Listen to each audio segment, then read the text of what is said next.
ici sur Alès Agglomération, nous voulons parler de positif, nous voulons parler d'avenir, nous voulons parler de jeunesse et nous voulons parler de développement économique à travers ce 12e concours Alès Audace, toujours concours le plus primé de France avec 130 000 € de gains pour tous les projets audacieux qui pourront dès aujourd'hui nous être envoyés pour cette édition qui sera clôturée le 10 décembre au Cratère Théâtre d'Alès pour la remise des prix.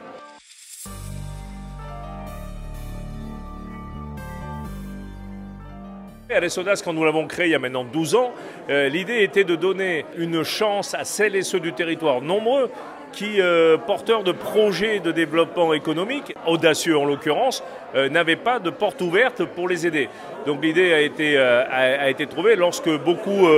de ces personnes venaient nous voir en disant « mais attendez, je n'arrive pas à avoir de contact à tel endroit, pas de concours bancaire à tel endroit, pas de rencontre avec tel ou tel ». Et donc on s'est dit « écoutez, on va lancer un concours pour faire en sorte que ces projets qui ont besoin justement de ce réseau local et peut-être parfois extra-local puissent globalement recevoir des aides, des soutiens, qu'ils soient matériels ou bien qu'ils soient aussi en matière de conseil grâce au réseau d'entreprises Leader Alès qui accompagne, qui parraine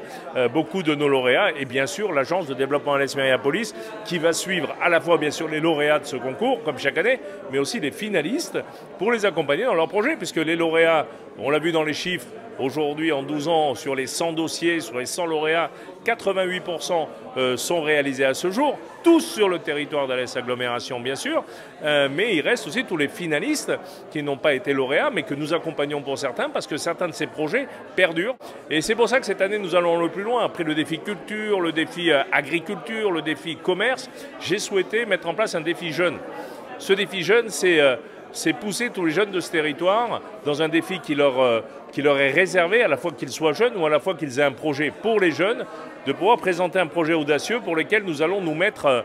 tous autour d'eux pour les accompagner. Avec ces taux de réussite, je ne doute pas qu'on aura beaucoup de candidatures, notamment avec les jeunes de l'école des mines, mais pas que, puisque la directrice de l'IMT Mines Alès, qui est partenaire aussi bien sûr de ce concours, nous a déjà indiqué que beaucoup de jeunes étudiants ingénieurs avaient des projets pour lesquels ils candidateraient sûrement. C'est donc une chance. Et au-delà même de ce défi jeune, et ça aussi c'est une volonté forte que j'ai depuis de nombreuses années et que nous mettons en place cette année, c'est de choisir 3 classes de terminale et de proposer aux élèves des formations ou plutôt des accompagnements pour porter des projets. On sait que malheureusement dans l'éducation nationale on forme peu à l'initiative individuelle, à l'entrepreneuriat et donc on veut avec tous les partenaires aider pas loin d'une centaine de jeunes volontaires bien sûr à les former à entreprendre demain. C'est une attente de beaucoup d'entre jeunes, c'est une attente des territoires et c'est une attente de l'avenir. Parce que créer aujourd'hui, c'est des emplois de demain, c'est aussi l'assurance pour des territoires comme le nôtre de continuer à se développer dans l'intérêt de la population qui y vit.